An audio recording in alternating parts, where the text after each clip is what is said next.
We're live! Yes. There we go. Ow. And he's back. Welcome back, Matt. Thanks, guys. Hi, Matt. Hi. It's been an interesting week or two. For everyone in this world, I would say. Yeah, definitely. Yes. I've been somewhat distracted on my own island here with so many things going on, moving into a new house. But yeah, obviously, there's definitely a lot happening in the world right now, and I think it's it's a good thing that I've been able to pay attention to what I could, but also have been focused on a daily basis on so many things directly in front of me, just trying to do the good stuff I have to do around here. But yeah, we can dig into that stuff. Before we get into anything, let's introduce the guy on this podcast with the best mustache of all guests of all time. I don't know about that. Pretty sure. We've only had so many. Maybe zero. Right. First? Surely it's a small list. I could be default number one, sure. I don't know. I think it will be all time, no matter what. So our guest is Chris Allison, who is a insanely talented musician. He is a drummer and an educator who I've had the privilege of touring with when we tour with Plini. You are Plini's full-time guy, I think, at this point. I think that, I know there's as far as I'm aware. Yeah, that's good.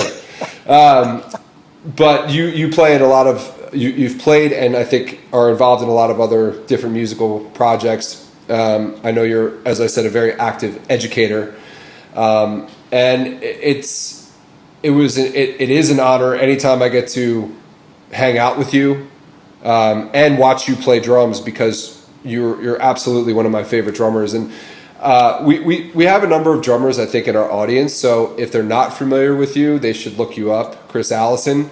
But the thing that impresses me most about you is your ability to move very smoothly between groove, creativity with soloing, but then also knowing exactly when to play the right parts for the song, even if that means playing something that is completely abstract. You just have such a great breadth of knowledge for different genres and different time signatures and different types of feel, and you're playing with amazing musicians, and you just are at home in all of those settings. And I think that's really impressive, because you just don't see a lot of drummers who have the ability to encompass all of that, at once and at will, in a tempered way. So I don't want to keep going on about that, but I will say too, the other thing that I love about you is that, and I learned this on the last tour specifically, we talked a bit about this with Ronnie. I listened to that one, yeah. A couple episodes ago. But you're mild-mannered and you're calm and quiet most of the time. But when you're with your boys, you got to scream, boy. I mean, you can yell. Yeah, we get loud. We get loud for sure. So, when it comes time, it doesn't look like much right now, but it gets loud for sure. The mustache just blows across the room when you yell. It's like you can feel the power. And I shared a video with these guys of you, the one that we have from the bandwagon, of you yelling at Plini, "Now go to bed." Right, yeah. That's one of many. But we were talking about, was it you that was yelling at Raul that day in Charlotte? Or was that, no, that wasn't. That was Jake. I yell so much, I lose track of when I was doing it or not. So it could have been Jake. I think it was Jake, now that I think about it. But Jake has a very, very extremely excellent yell. So yeah. He does. Well, so do Justin and Jordan.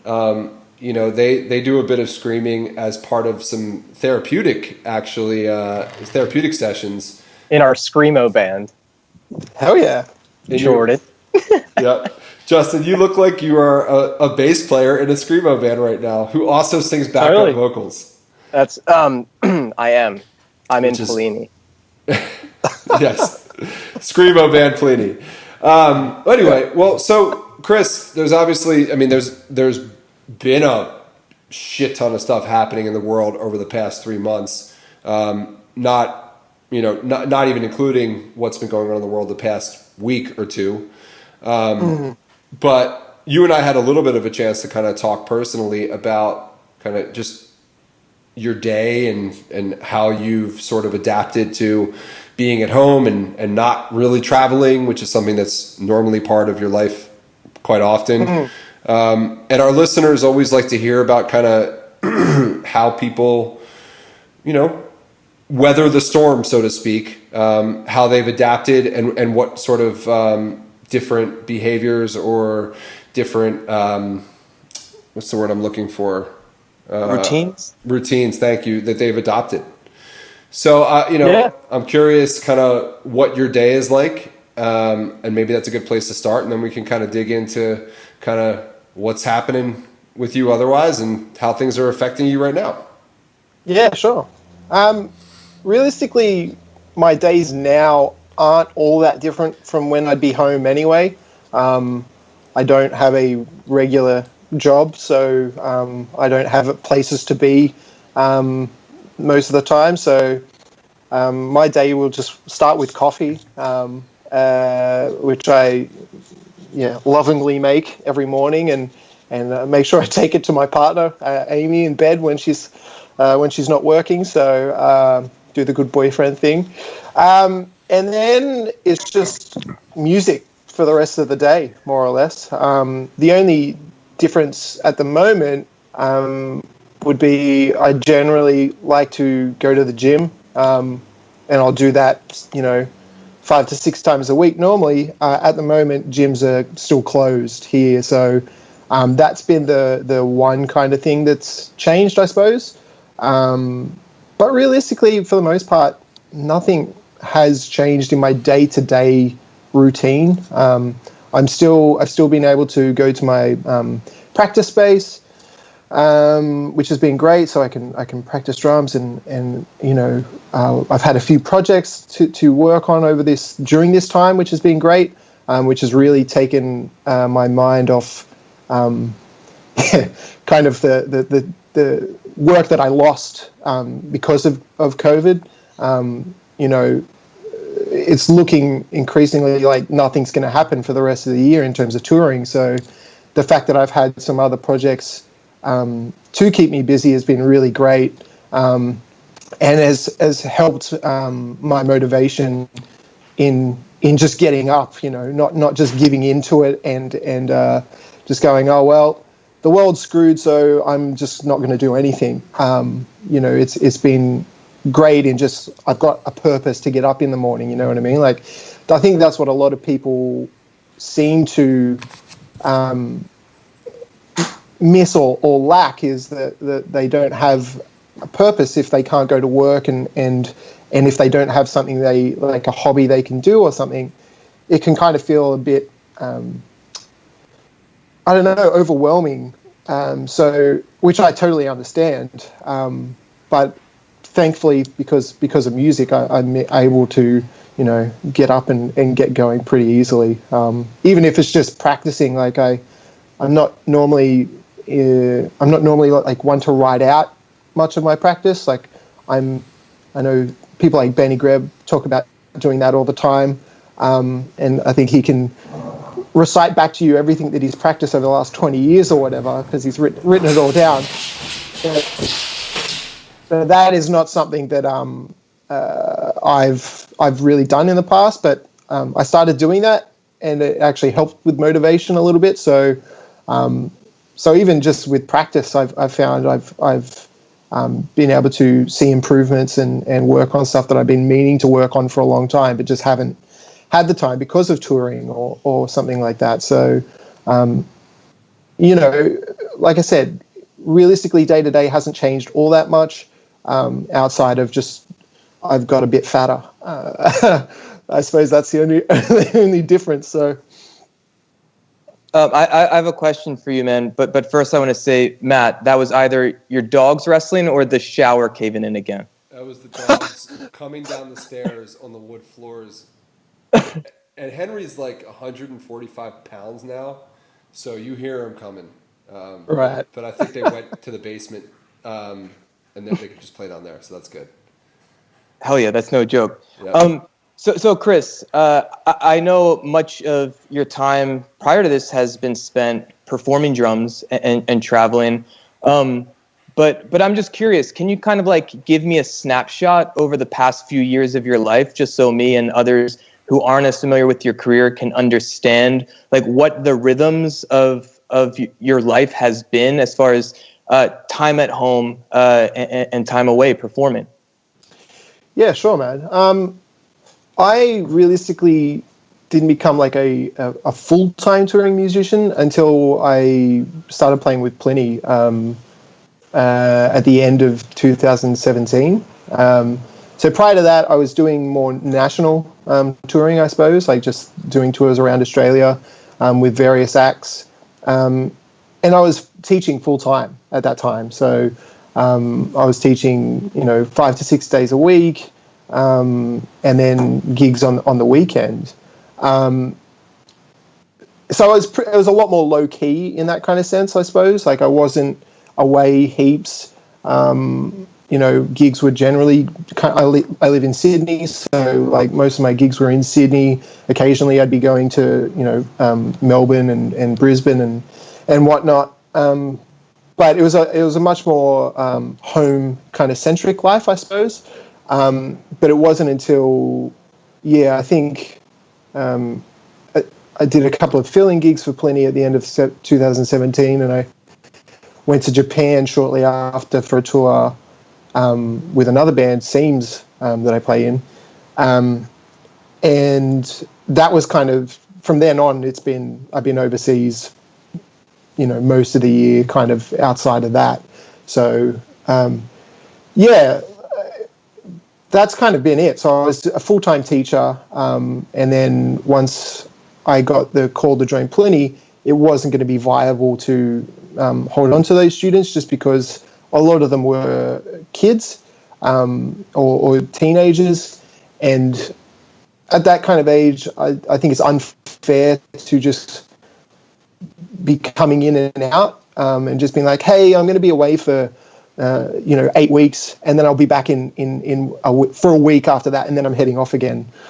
So I had to let all of those students go, more or less, to accommodate the touring, because it was an opportunity I really didn't want to pass up. It's one of those kind of things, like to get to tour the world.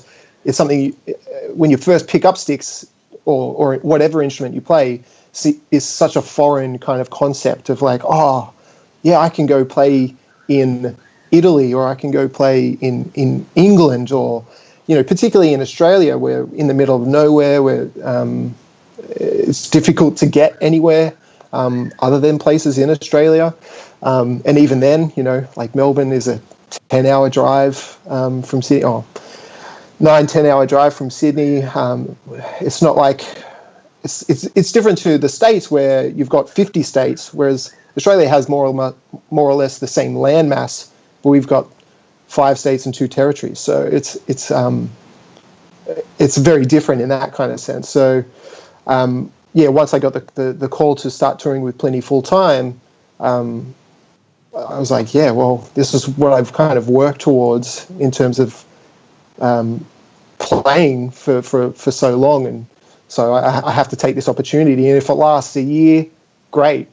I'll have got to do that, and I can go back to teaching full time if it doesn't work out, or whatever the case of may be. But it's been 2.5 years now, and besides the whole COVID thing, it's been pretty busy throughout that whole 2.5 years, which has been great. And I've got to meet a lot of fantastic people I wouldn't have otherwise met.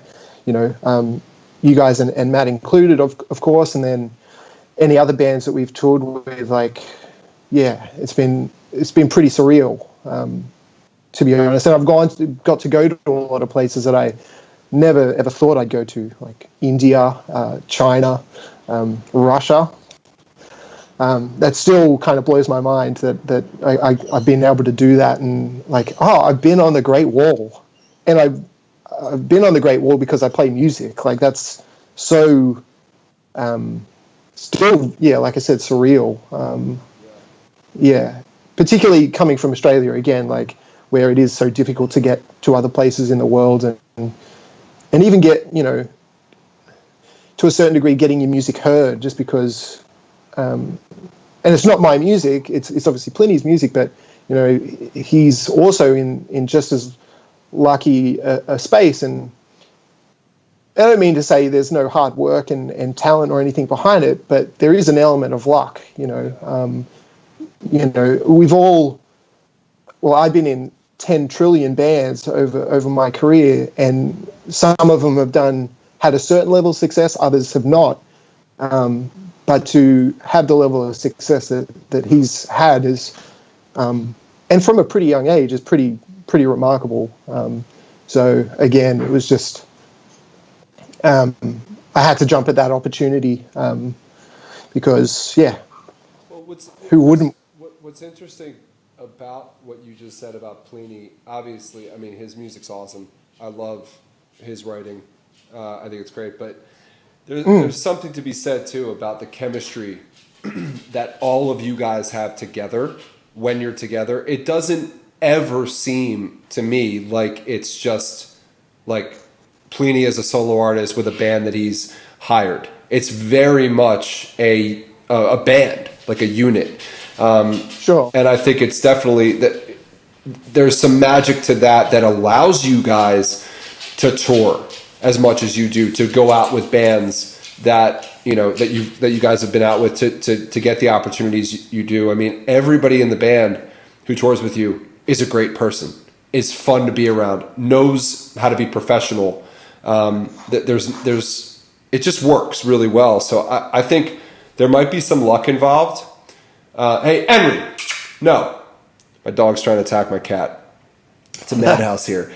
I think there's definitely some luck involved, being where you guys are from, but it's more than just the sum of the music. It's absolutely the sum of all the parts of the unit that's created when you guys are together, which I think is great. And I wrote down a couple notes next to me because there's a couple things you touched on. Two questions that I want to ask. They're very far apart from each other, but I'll start with the one that's music based. So you mentioned that prior to being on the road, you were teaching full time. You were teaching young students or teenagers. In my experience as a teacher, and I'm sure Justin and Jordan, you both can relate to this as well, working with people of all ages in your professions, I found it to be very challenging to work with kids, young teenagers, to really if they're really motivated, if they love the instrument, it's easy because they're like sponges and they want to be there, they soak it up. But if you're in a situation where the parent has enrolled them in an after school activity, or they're just playing an instrument because they should and they pick the drums, and then you're the lucky teacher. I guess where I'm going with this is, as a professional teacher, what are some of the things that you've developed curriculum-wise, or even just interpersonally?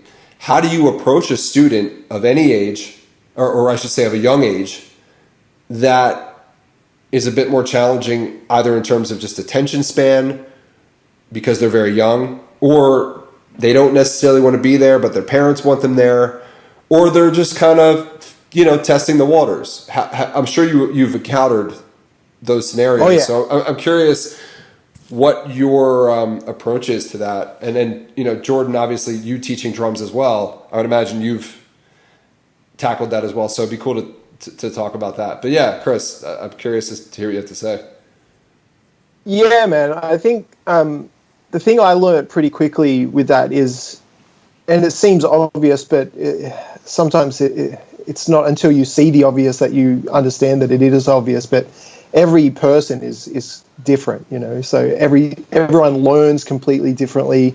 So when I first started teaching, I thought I could just have this kind of list of things that I need to get through, and then boom, there's a great drummer.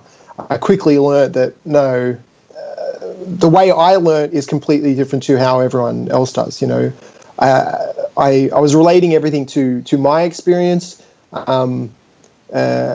which is, you know, just how I am, and I know how I learn and everything else. But everyone is completely different. So I learned quickly that the first lesson, I just try and figure out what type of learner they are.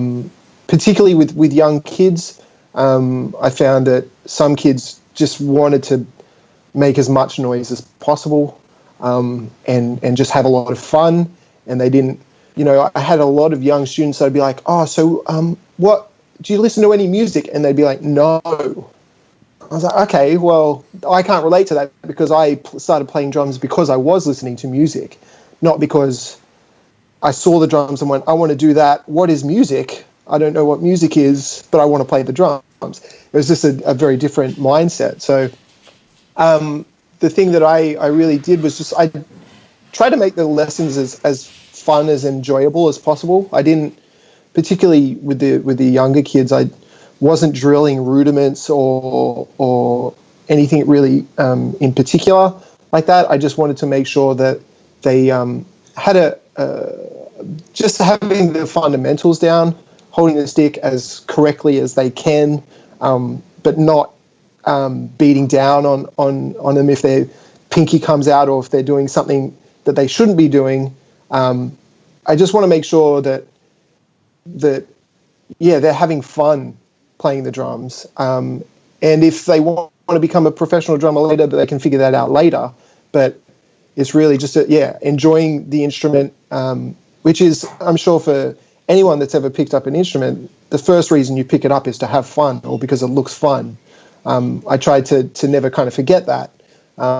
Even now when it's, you know, my livelihood and it's work, I still trying to make sure that, music's meant to be fun. You know,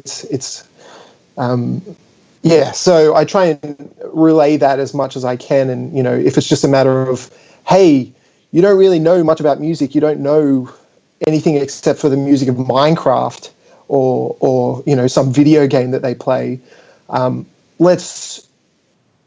here's We Will Rock You by Queen. This is a nice way to kind of introduce rhythms and in a song form. And it's a song that any child will get behind, you know, like it's just it's a simple pop song in its structure and whatnot. So there's not a lot going on drum wise, right.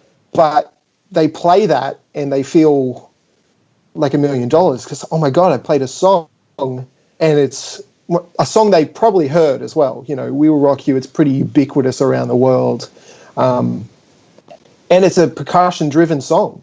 There's no other instruments until the guitar solo at the end. It's Freddie and drums. So, you know, when they're playing along and they hear the big drums of We Will Rock You, it's like the look on their face is just, oh my God. They love it. So, you know, having fun, I really try and make sure that that's at the forefront of my lessons, kind of regardless of the age. But obviously, when you start to get into teaching teenagers and whatnot, they have a better understanding of what concepts are, and they understand how to learn differently than, say, an 8-year-old does.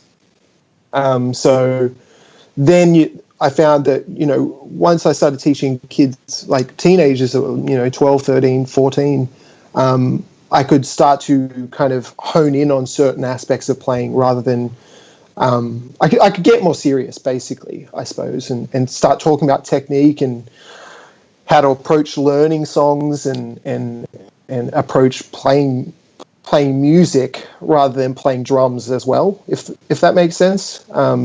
So early on, it's very much about just having fun and playing drums, but then the older you get, you want to play music. So, and a lot of them are starting to play in school music programs, so it's essential that they know their role within that. So I think that kind of hopefully answers your question.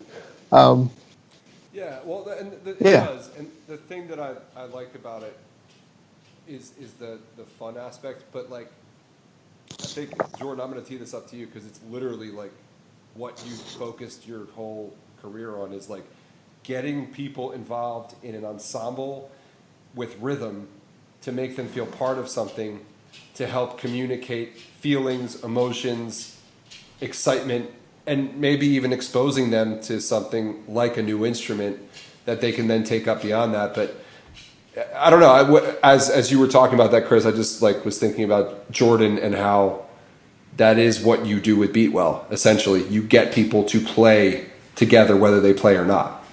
Yeah, the way I think about Beatwell is I help, quote, non-musicians, people who typically don't play drums or an instrument, to help them understand the natural rhythm within them, and ultimately the natural musicianship within them, and then how they can express that to connect with other human beings. For me, there's the title of musician, or there's the role of drummer, but ultimately underneath all this shit is a human being. And that's kind of my broader philosophy. Chris, you and I are very aligned in some of the ways that we think about how we educate drummers, in that every single person is different. And I've found that I can get people to come on board with me as an educator if I simply just respect them for who they are, right? So when I have students, the first lesson, I'm going to ask, like, what is it about drumming that interests you? What kind of music do you like? And I found that in recent years, most of the younger students I have don't have favorite bands, and they don't have favorite songs. They like music from video games and things on YouTube. And so that's what I start with. You got to meet people where they are. No different than if you're trying to sell your service as a business. You got to meet your customer where they are. People need to feel heard, and ultimately people need to feel respected if you have a shot of them maybe following you somewhere, right? So if I'm working with a kid with what they're interested in, then we start developing trust. And then maybe after a few lessons, I could be like, yo, you like that? Well, let me show you something that I'm into where I see some parallel. And maybe they'd be more open-minded to exploring something more novel. What I also liked about what Chris shared is just getting them playing, right? I've never been into really using books. I document everything that I share as a way to keep track, and also so they can learn how to read what they're playing. But I never worked with books in the traditional sense. I know what it's like to have a lesson where we work on number 1 and then number 2, and then next week we work on number 3 and number 4. That's mind-numbing. That's lazy. It's just lazy as an educator. Yeah. And quite frankly, I think it's disrespectful. On the flip, I have met parents who have said, I don't know if the student felt the same way, but after a couple lessons, they decided not to continue lessons with me because the parents felt that my approach wasn't the best fit for their child because I wasn't as rigid. Yeah. Again, who knows if that was more reflective of the parents' hopes or vision for what a lesson should be, or that was truly reflective of how the student best learns. Everyone's different. Some people may prefer something more rigid and traditional in that sense. But a goal of mine by the end of every lesson, whether it's a 30-minute lesson or, pretty much every lesson that I'm willing to take on now lasts for an hour, I want someone to play with music that they listen to and enjoy. And it's as simple as an 8th note groove, and I just break it down into 4 parts. So number 1 is the hi-hat and the kick. Number 2 is the hi-hat. Number 3 is the snare and the hi-hat. And number 4 is the hi-hat by itself again. It's so simple. But if we just build that repetition, and then I explain to them, here's how muscle memory works. And if you just trust the process, and ultimately if they trust me, if they can get those 4 notes in succession over and over, then you can match that with pretty much any song that exists that someone on their first lesson would be interested in. Once they're in it and doing that and they feel successful, well, then it's like, boom, like they buy in so much more because it doesn't feel like 6 months of hard work to get to just to taste what it's like to create music. Yeah, that's the rewarding part for both of you, right? You know, when there is that buy-in of like, oh, like, okay, I can do this, and I want to do this, and I want to go to that next step. It's funny that you mentioned that you've had parents say like, hey, your teaching style is not for me. That's definitely happened to me in the past too. But what's also happened, I may have talked about this on episodes before, is like I've had to go to parents and be like, hey, like your kid doesn't want to play drums and you're wasting your money and you're wasting my time. And I've had some parents be like, wow, thank you for being honest. Like, I'll enroll them in something else. And then usually I'm like, yeah, they told me what they want to do. Why don't you ask your kid so they can tell you too? Because it's not drumming, it's soccer or whatever it is, you know?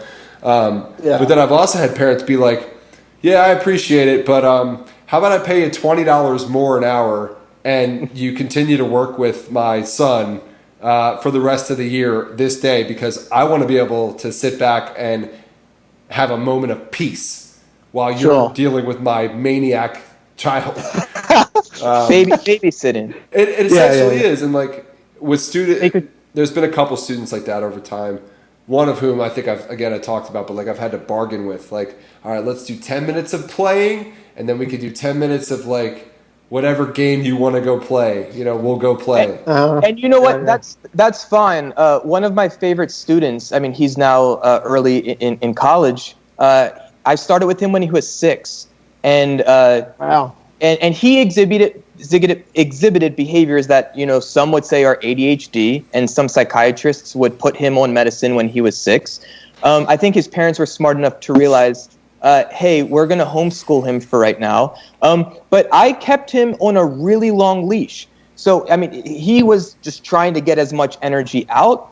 He's fucking 6 years old. That's what 6-year-olds like need to do. And maybe they don't often have the outlets that some other kids do, and drumming resonates for whatever reason for them. I kept him on a very long leash, but in doing so, he developed trust with me, and he'd be more willing over the years to give me more of his attention, If he needs a break, take a break. Now, of course, we're not going to spend the majority of the lesson doing that, and I made sure that we would have something tangible that we could say at the end of the lesson that this is what we worked on. But 10 years later, I'm watching this teenager that I've worked with for more than half of his life performing at Baltimore Soundstage, like a legitimate venue in Baltimore City with a real sound system. And it was a dream of his that came true. But for me, it was a dream of mine, because I got to literally help mentor someone to not only live out his dream, but it was the same dream I had when I was a child. Yeah. And I credit him for putting in the fucking work, but I also credit me for not trying to force him to be someone that he wasn't. The last thing I want to share, and then I'm curious on Justin's perspective. I think it's important to understand the why, like why someone wants to have a music lesson. Some people want to be in a band. Some people want to fuck girls. Some people want to get into a music program. Some of my students say that they take drum lessons because it gives them self-esteem. It gives them identity to feel like, hey, I can do something in the world. I had Matt, you met a student of mine that I worked with him until he was like in his mid-70s. Yeah. And I think he would agree that one of the biggest things that he got from my lessons was learning to accept mistakes within himself as a human being. As I demonstrated to him, it's okay to mess up as we're learning how to play the drums. And it gave him a sense of entering his body and being less stuck in his mind all the time.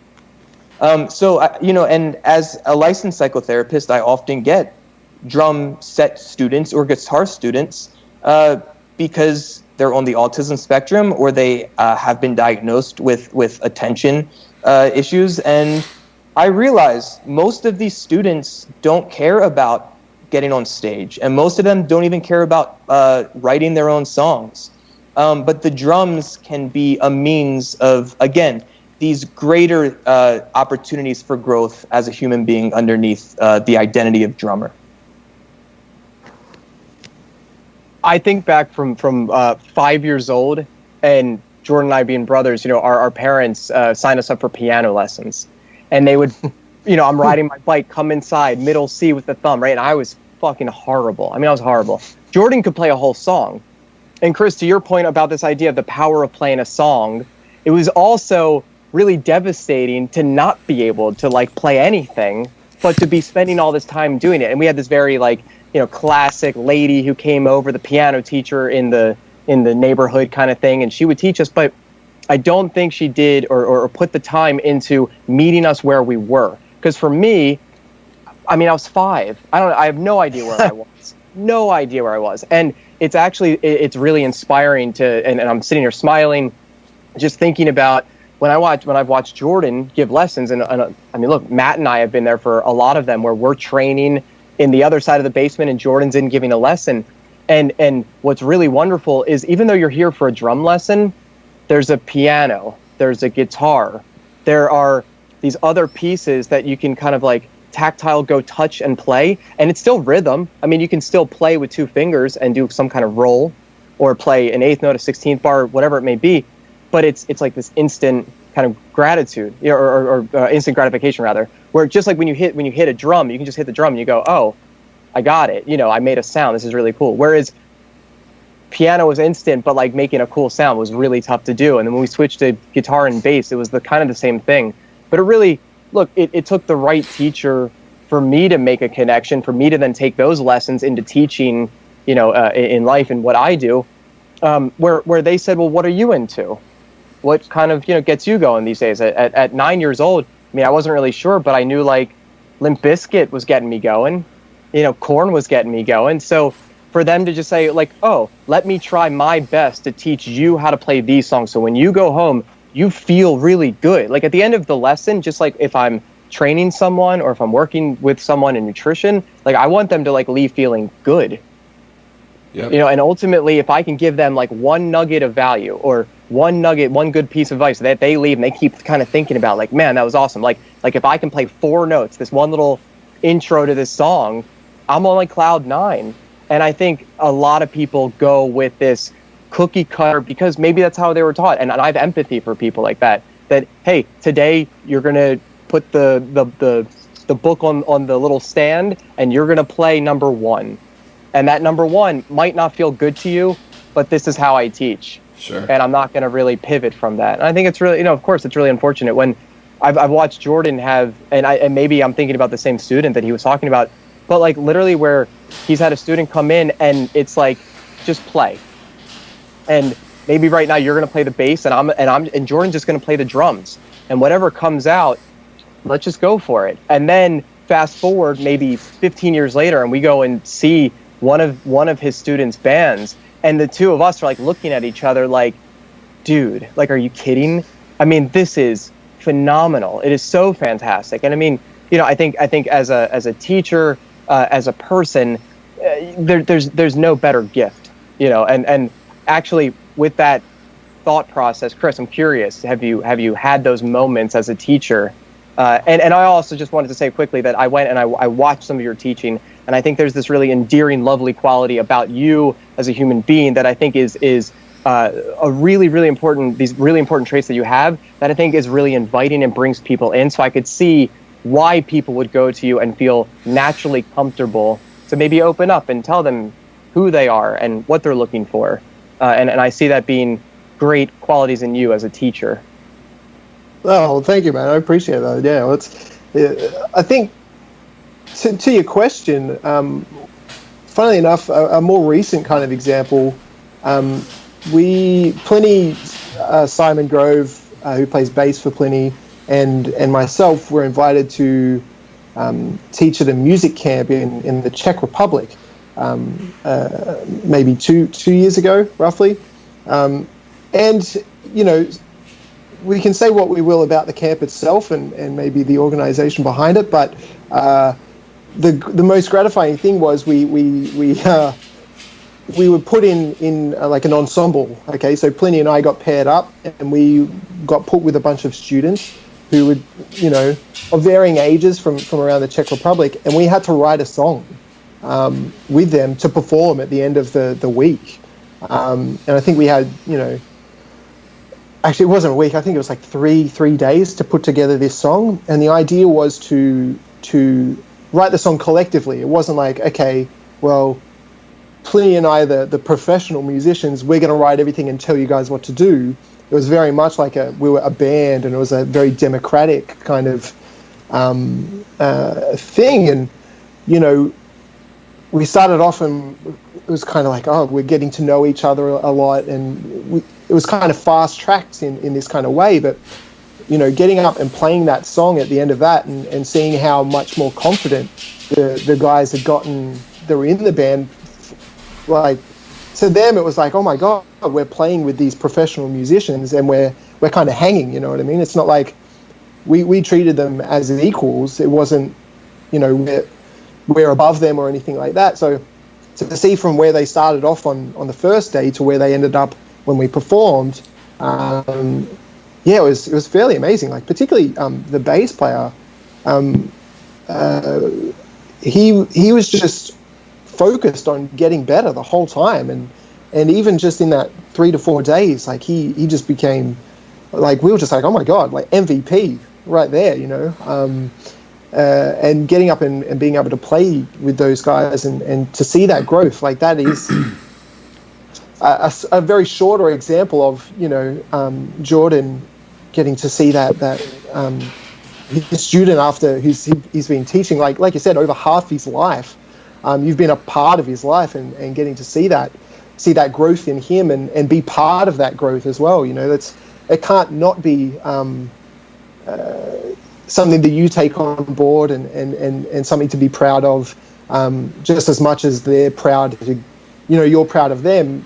They're proud to know you and whatnot. So there's plenty of examples of things like that where you just go, oh my God, I helped that in some way, whether it be I played a major role like Jordan has with a lot of his students, or in the instance I just mentioned where it was a short, week-long camp. But you can't discount those camps. I've done quite a few of them now, and the education part, like on the instrument, is always cool.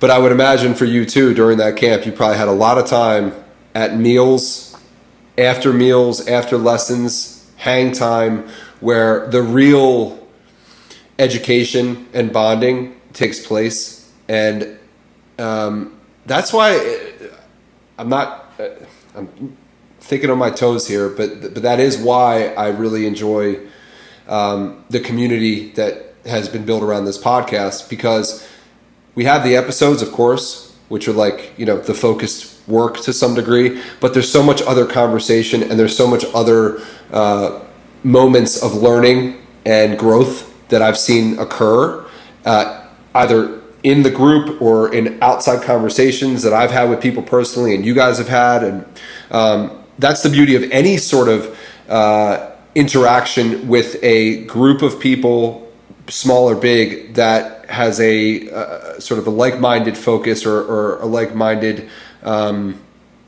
purpose, to what they want to do. And I've found too, and I'm sure all of you guys can relate to this, and Justin, I know it's, your coaching, at least on a normal basis, is different in that it's based on physical exercise and nutrition.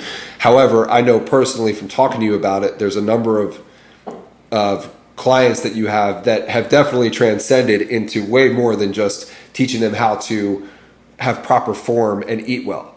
There's a lot of depth and emotional talk and things that have occurred. I find that with any students that I've had the chance to work with more than once, I would say, and sometimes even once, the majority of the lessons aren't even about drumming. It's like we hit that one drumming topic, and somehow through that topic ends up opening up what's really going on in their lives, what they're really struggling with. That drumming is sort of a nice escape for them, and the accomplishment of learning something new helps them, get past. But and you guys know some of my students, longtime students, that have absolutely transcended from drum students to people that I mentor, and not even on purpose, just people who have said, hey, I want to come to you and ask you these questions. So the reason I bring this up is because I think there's a very important responsibility as a teacher to not go by the book, and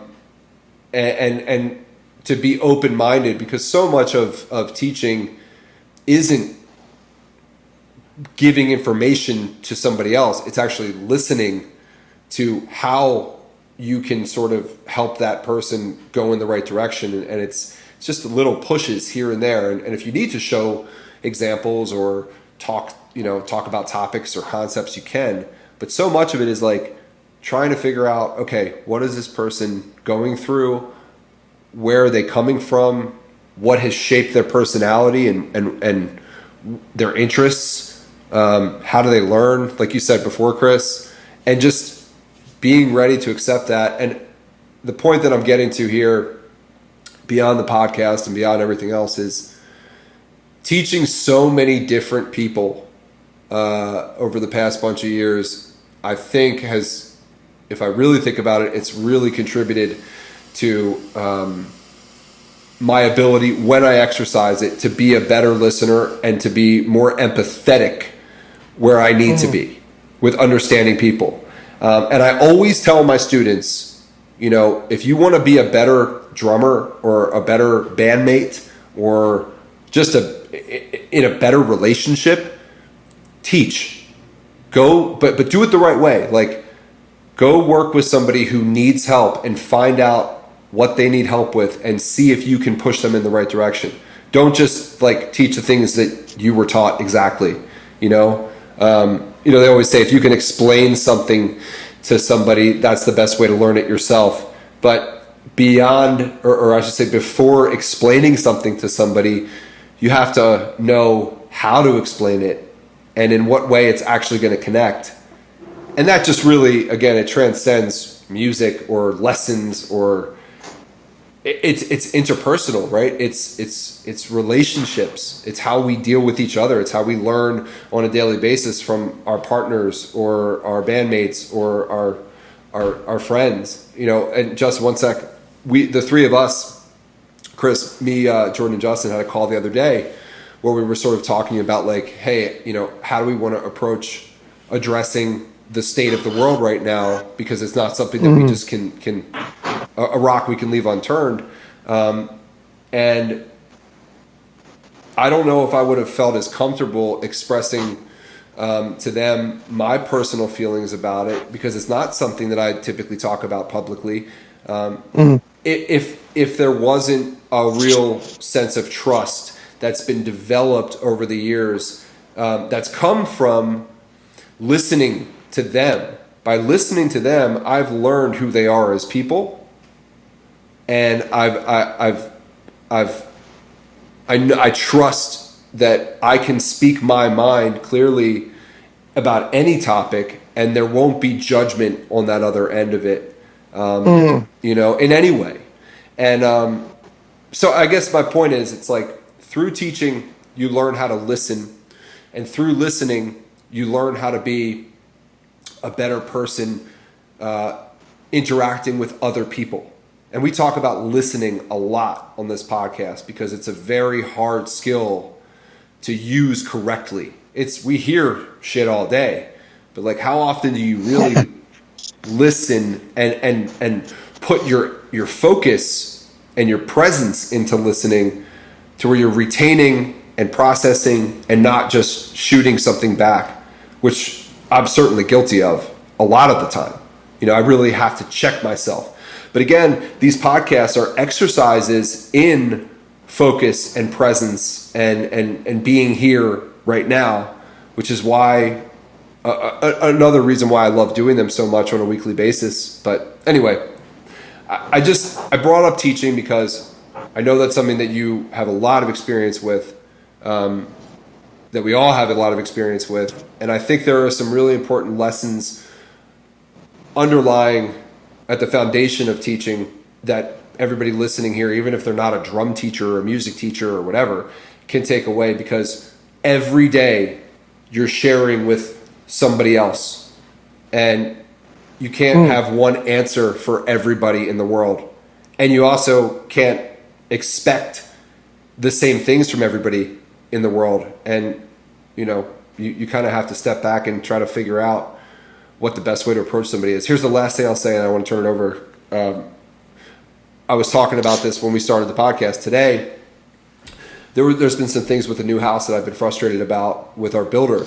And I saw the builder outside at the house next door, and I was sort of fired up. So I walked over and I just started going, I haven't gotten pissed off in a while. I was pretty pissed off. And whether I earned that right to be pissed off or not, I didn't check his temperature first to see if he was ready to receive that information. I didn't give him the chance to tell me whether it was a good time because he has 10,000 things happening in his life, or who knows. I mean, for all I know, he could have just gotten horrible news, And I just went over there and started unloading. And his response to me was I got to be honest, I don't appreciate the way you're coming at me right now. And that was good. I was glad he said that, because it was that wedge that got thrown into it that made me stop and say, you know what, wait a minute.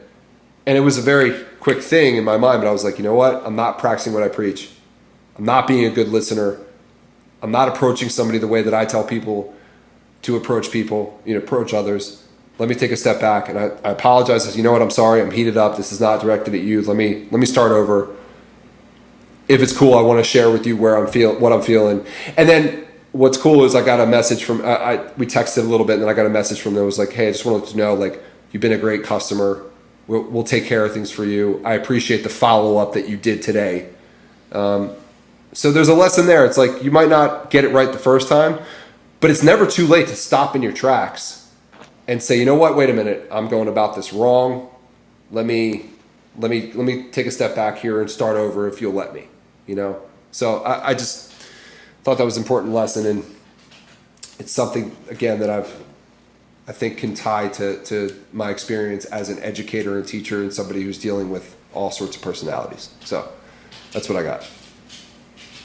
I'm going to make a couple points real quick.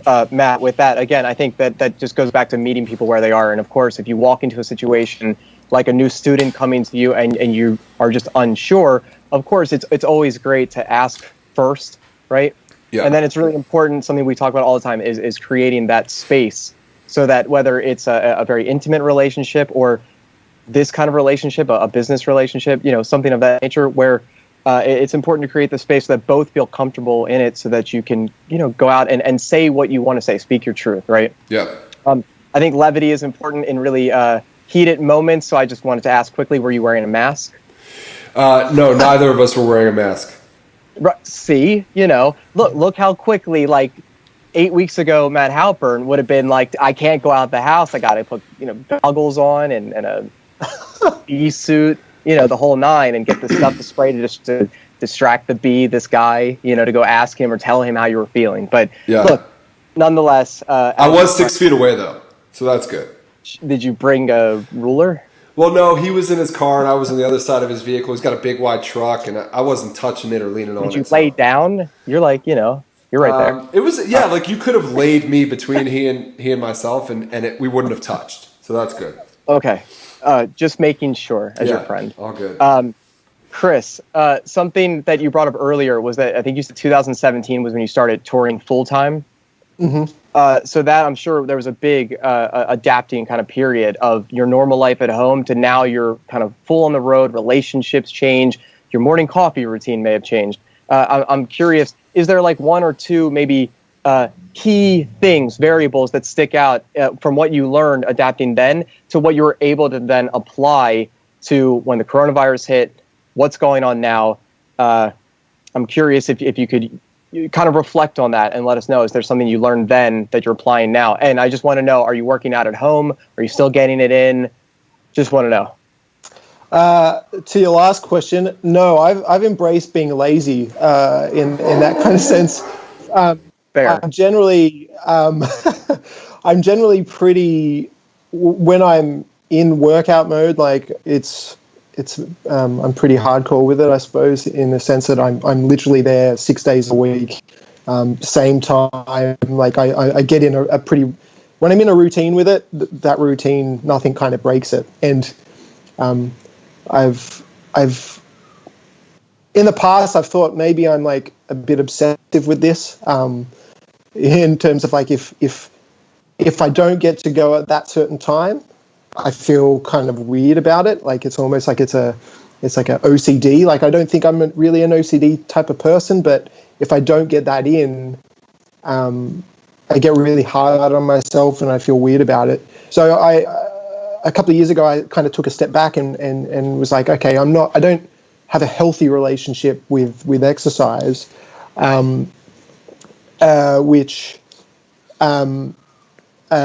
sorry, thank you. I don't really have a healthy relationship with it, so I need to make sure I check that and get healthier. Sorry, my girlfriend's just pouring me some more coffee, so that's. I'm just imagining what people listening to the podcast version are thinking right now. Yeah. To be fair, sorry. Did we lay the context that it's very early in the morning where you are? It is later at night where we are. Well, and I have a zoo at my house right now too. No, sorry. I keep thinking it's going to start raining on me. So, I think we're all in this together. Jordan?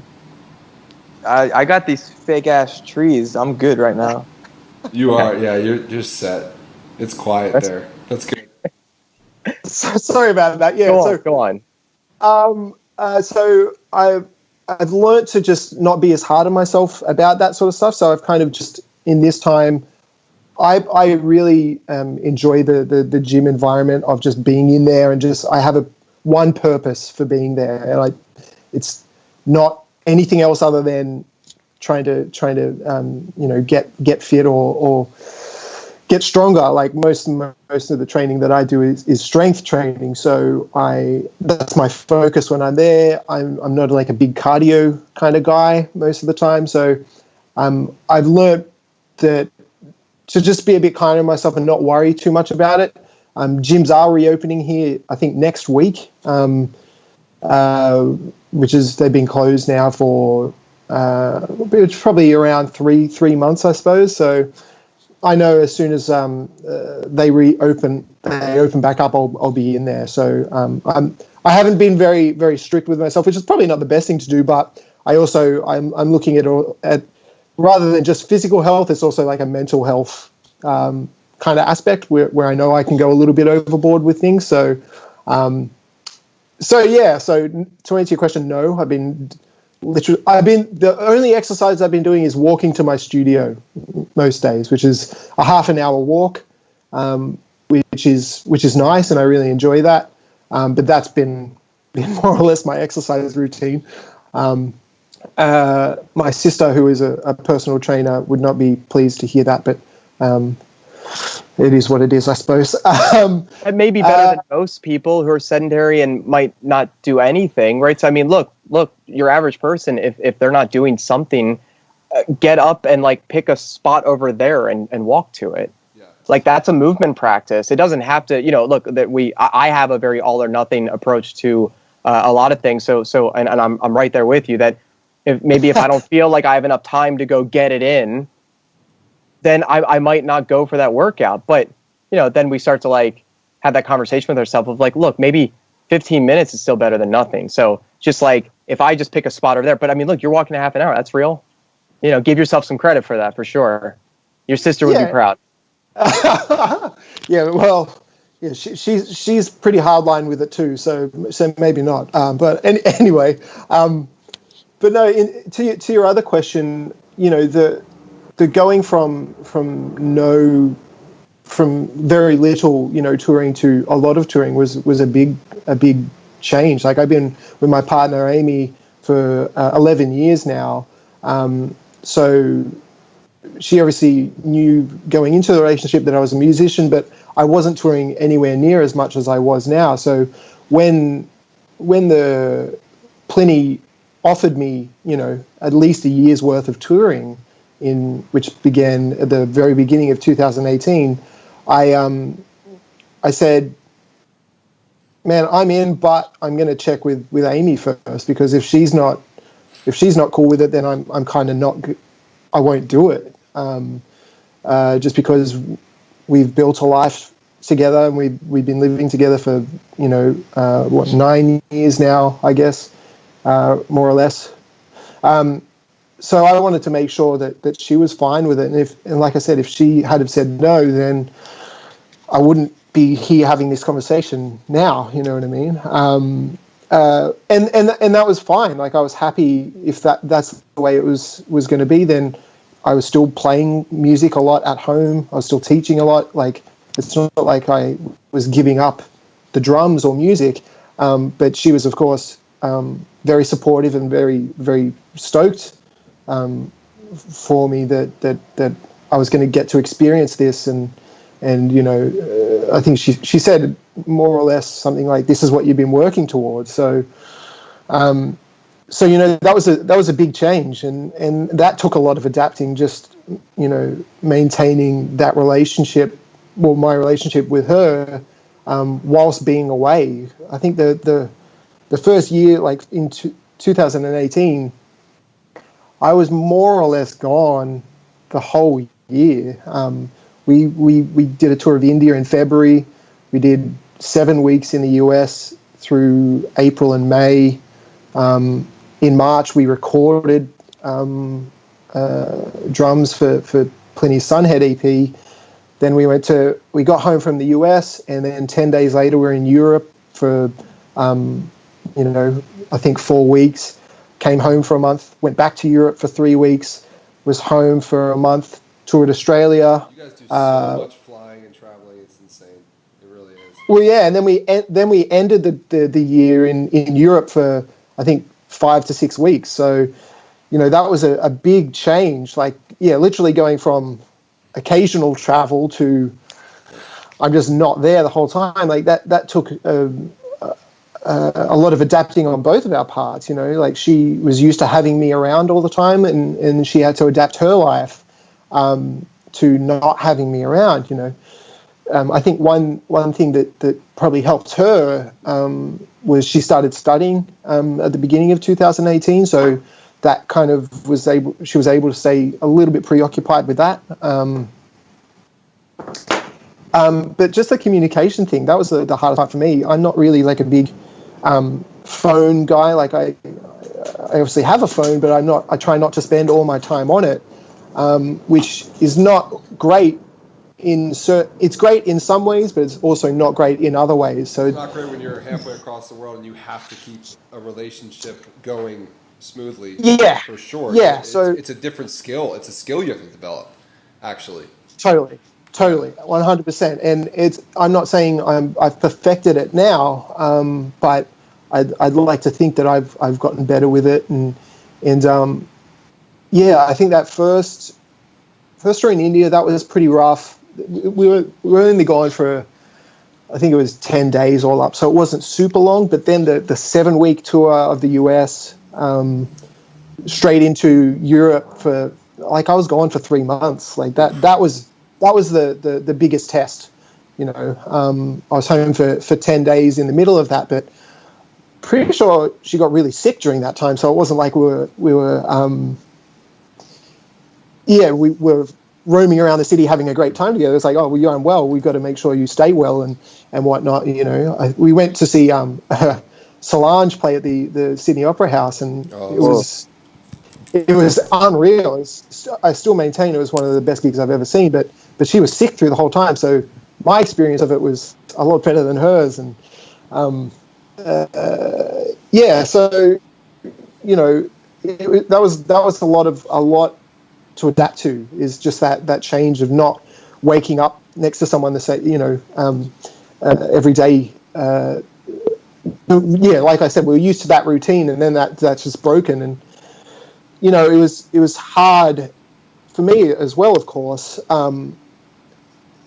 I had a lot of things to distract me, but it was still lonely in that kind of senses. Even though I'm surrounded by friends and whatnot, there's that companionship that you have with your partner that friends, they can fill the gap, but it's not the same. You know what I mean? It's just a different level. So not having that in my day-to-day existence was a lot to get used to. And I don't think that you really do get used to it, but I think you just get better at adapting to how it is. And it becomes normal. It becomes a sort of normal. It's you end up having these two very different sort of parallel lives. One at home, which is normal, and the more you do this, the more we travel, the more you shift into this other sort of reality, and now this is the normal thing, and the conversations change, and the way that you communicate changes, and it's a challenge, man. The good thing is I was going to start clapping for Amy, because I'm glad that she gave you the go ahead to do this stuff, because it's important that you are doing what you're able to do. But I can't imagine being in a relationship for so long without this aspect of it, and then having to adapt to that, versus my relationship, which was, from the beginning, just so you know, this is what I do. And, a month or two into it, I was on tour, and it's like, okay, this is the test. And it's like, it hasn't been 9 years or 8 years of living together, now. So it's something that, like, we sort of talked about it a little bit with Mario when he was our guest a couple weeks back. Him being in the service, he was gone for a lot longer than than 3 months or any long stints that we've done. But again, it just goes back to, like, communication and being present with the people you love when you can, whether you're across the world or when you're right next to them. And it's still the top 3 biggest challenges on a day-to-day basis for me with the people around me, because it's almost, in some ways, not to go off on a tangent, I know Jordan wanted to say something, but it's almost harder sometimes to be more present when you are with somebody every day versus when you are away, because it's just a different focus of maintaining the relationship, and you carve out time to have that one big talk a day versus seeing somebody throughout the day, every day, and how you interact, So that's a challenge too in and of itself, or it can be, at least when you have a lot going on, But yeah, anyway, Jordan, what were you gonna say? Well, look, just to kind of respect all of our time right now, because I know, for us it's a bit later, and for Chris, he has a whole day ahead of him right now. Look, there's so many things that I would like to add on to a lot of these different conversations, whether it's communication, whether it's adapting to change, whether it's music education. I have so much to say, and this is why we'll continue having these episodes, but also daily conversations in the Facebook group. But Chris, I'm just curious to kind of start to take us home. You talked a lot about education. You talked a lot about drumming. You touched on your relationship. You touched on your fitness. I'm just wondering, like, is there anything else in your life right now, and maybe it's something that you've spent more time attending to since you've been at home? Like, is there anything else that you just, like, get super, super pumped about or makes you feel completely alive? Like, what are you fucking with? Yeah, well, I know you guys chatted for about 45 minutes with Ronnie about coffee, but that's definitely a morning obsession for sure. But the one thing that I have started since I guess COVID kind of hit Australia was I'm starting to cook more. I've been like a very ordinary cook my whole life, and I still would say I'm very much an ordinary cook, but I've been just cooking a lot more. Amy is a fantastic cook, so they're kind of it kind of got to a point a few years ago where it's just like, well, I don't want to eat your shitty food when I know I can make something better, and we'll both enjoy it more. And it's like, okay, yeah, sure. So for a long time, I kind of took a back seat there, but I've just been cooking a lot more and getting into that, and that's been really enjoyable. I enjoy my time when I'm preparing food. I'm incredibly slow at preparing food, which is frustrating to Amy, who's very natural. And I love the irony of that. Not to cut you off. Yeah. I love the irony of you being slow to prepare food. Because for you guys that don't know, he inhales food when he eats it. Oh, right. Yeah, exactly. Yeah, I do have I'm known for being an incredibly fast eater, but I can now be known as the very slow preparer as well. So I'm making up for time, I suppose. I don't know. It's genius. I love it. But yeah, I've been really enjoying just the process of learning to cook better and trying different dishes. Like I cooked okonomiyaki last night, which is like a Japanese pancake. Yep. Which was it was like a 6 out of 10. I was expecting a 4 out of 10, but it was like it was all right. The sauce has really pulled it together, which I didn't create, so I shouldn't take all the credit. But nevertheless, I think that's kind of been one thing that I've really been doing, and what I really love about cooking is that I just have let's say I'm preparing for an hour, I just throw on headphones or listen to a podcast or listen to music, and I'm just kind of in my own space, and just I enjoy that about it. Just being able to focus on one thing and just it's a great time for me to listen to new music or old music or podcasts or anything like that, and kind of do something undistracted, which has been really great. So that's really been something that I've enjoyed through all this, all the changes that has been happening through the last few months for everyone. I guess that's outside music. That's what I've been kind of focusing on. It's funny. I mean, I definitely have gotten more into cooking now that I've been home more. Natalie, my wife, is such a badass cook that like I kind of stay out of her kitchen, as I call it. But for the same reasons that you just mentioned, it's a very engaging, an engaging process that forces you to be present. And if you're not present, you know it because you fuck it up. And it's the same thing as it's the same reason why I like making coffee the way I do, because I really have to be focused. And it's so evident to me that if I'm distracted, it's just not anywhere near as good as it could be. And I think that's the love that we put into all of these things. And I don't know, that's the importance of just being present in general. It shows that you really care about what you're doing and the objects or the people you're doing it with. So, Jordan, you want to take us out? That is what I'm here to do. Well, I think, and that's just a good message to leave it with. I think it's like two things. Continue to challenge yourself to find things to invest in during this time that you wouldn't normally do with the time you have.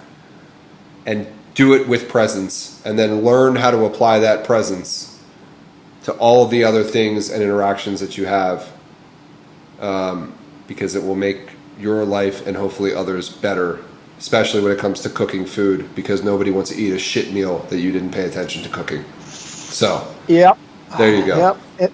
Particularly me. I love my food, so if I'm eating something shitty, I don't feel good. Me too. Exactly. And it's generally, if it's shitty food, it's because I've cooked it, so I want to eliminate that as much as possible. I'll eat your food still. Chris, I haven't seen your pictures of food, but I do see what Matt posts, and I would say there are many times I've been jealous of what I know he was about to just eat after taking that picture. Yeah, and lately it's been shit that Natalie's cooking. So You guys can like come eat whenever. Just wear your mask that has the hole in it. You know. Okay. Well, I'm actually looking forward to seeing this house that was constructed by this builder that you have made a breakthrough in relationship building with today. Pretty much. So, look, Matt, you should know me by now. I've been paying attention to the entire conversation. I have found my way to synthesize what we covered to go out with some value to the people who gave us the gift of their attention and time by listening today.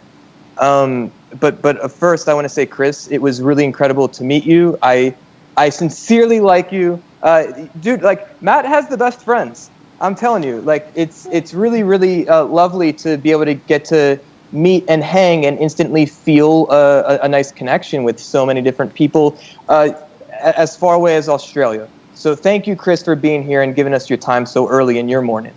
Oh no, thank you guys for having me. It's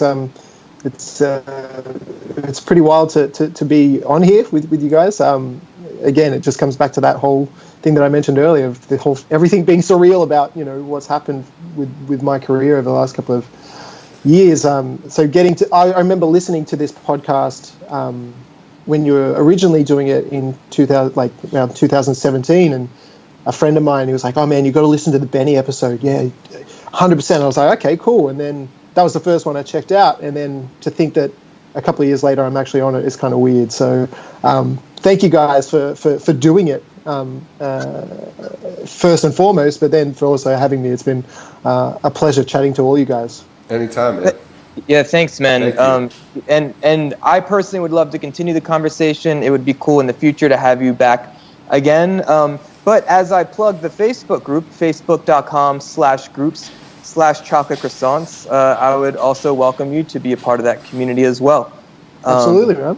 Yeah, so, and for anyone else who listened to me saying that, you are warmly welcomed as well. It is a private, supportive, positive group of creative people who are committed to their own self-improvement. And as we talked about in our philosophy of being good educators, I'd argue the best educators are the best role models for their students. And there are many wonderful role models within that group. Justin, I saw your finger went up. I don't know if you wanted to say one last thing. Just quickly, Chris, if you have the time, we would love to see your morning coffee routine. There's a little thread going on, so if you want to share it with us, we would love that. I'd also love to see you start your own thread of cooking, and maybe you can be the humble judge. Cooking with Chris. Cooking with Chris. A wonderful alliteration. There we go. Absolutely. Yeah, sure. Let's do it. Thank you for your humble 6. Jordan. All right, well, now that Justin gave Chris more work to do on his time off, look, the theme... He's trying to be like Benny Greb. Benny Greb does it all, man. He does. No doubt about it. He also told me to not eat as fast, so there you go. So he's looking out for me as well, so I appreciate it, Benny. As a musician, you do know more than most that timing is everything. And I think the major theme I take away from this conversation was listening. Most people paying attention to this episode is likely a creative of some kind. Many of us are drummers or musicians. I would argue that the best drummers, the best musicians, are the best listeners. I've worked in the field of professional wrestling. I often argue that the best, most successful pro wrestlers are the best listeners. They listen to the audience in the moment.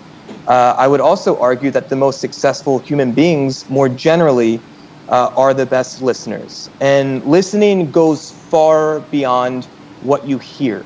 Reading body language is listening.